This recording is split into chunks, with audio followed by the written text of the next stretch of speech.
महाराष्ट्रामध्ये मराठा आणि ओबीसी आरक्षणाचा मुद्दा तापलेला असतानाच बिहारचे मुख्यमंत्री नितीश कुमार यांनी केलेल्या एका घोषणेमुळे देशाच्या राजकारणात एक वेगळीच खेळी खेळली गेल्याची चर्चा आहे। काय आहे नितीश कुमार यांची घोषणा?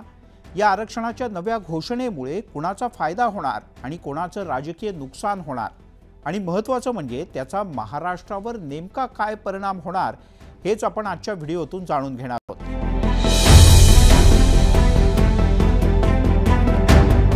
मंडळी नमस्कार, मी मिलिंद भागवत। बिहारचे मुख्यमंत्री नितीश कुमार यांनी बिहारच्या विधानसभेत बोलताना राज्यातल्या आरक्षणात मोठी वाढ करण्याची घोषणा केली। थोडी नाही तर थेट 75% राज्यातलं आरक्षण वाढवण्याची घोषणा त्यांनी केली।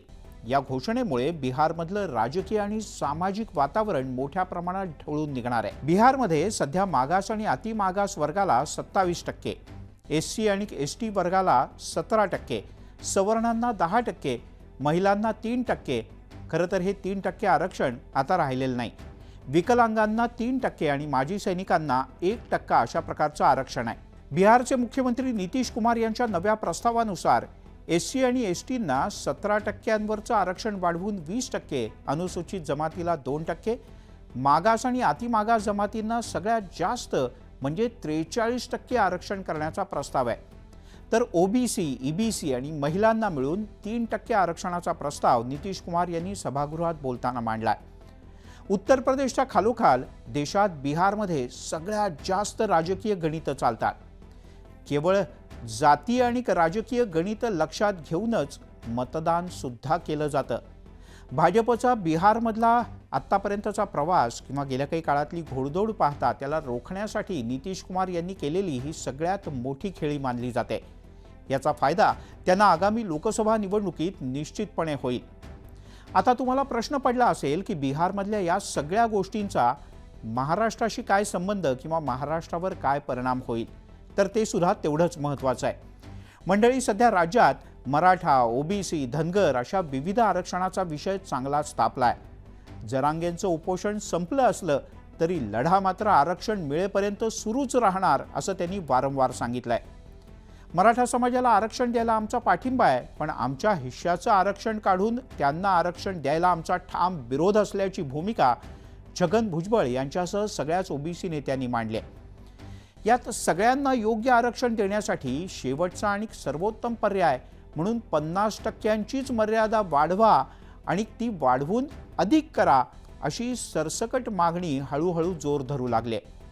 नितीश कुमार यांच्या याच निर्णयाचा आता थेट परिणाम महाराष्ट्रात सुद्धा होऊ शकतो। महाराष्ट्रात सुद्धा आरक्षणाची मर्यादा 50%वरून वाढवून 60 किंवा 70% करण्याची मागणी निश्चितपणे जोर धरू शकते। राज्यातल्या आगामी लोकसभा आणि त्या पाठोपाठ होणाऱ्या विधानसभा निवडणुकांचा विचार करता अशा लोकप्रिय मागण्यांना थेट नाही असं म्हणण्याची हिंमत राज्यातला कुठलाच राजकारणी दाखवणार नाही। त्यामुळे अशा मागण्या झाल्या तर आश्वासनांची खैरात केली जाईल, किंबहुना करू बघू अशी आश्वासनं तर निश्चित दिली जातील। त्यामुळे राज्यातल्या मतांच्या राजकारणात आरक्षणासारख्या संवेदनशील विषयावरून कोणत्याही समाजाला दुखावण्याची हिंमत सध्या तरी कोणीच दाखवणार नाही आणि त्यामुळेच बिहारमधल्या या आरक्षण वाढवून थेट 75% करण्याच्या घोषणेचे परिणाम महाराष्ट्रात पुढच्या काही दिवसात निश्चितपणे दिसणार, यात काहीच शंका नाही। अर्थात बिहारमधलं आरक्षण 75% वाढवणं हा तिथल्या सरकारचा आणि तिथल्या नागरिकांचा विषय आहे, पण महाराष्ट्रात अशा प्रकारचं आरक्षण वाढवावं का? वाढवलं तर ते किती टक्के वाढवावं? कोणाला कशा प्रकारचं आरक्षण मिळावं आणि यातून सगळ्यांचं खरंच समाधान होईल का? याविषयी तुम्हाला काय वाटतं? आम्हाला जरूर कळवा। धन्यवाद।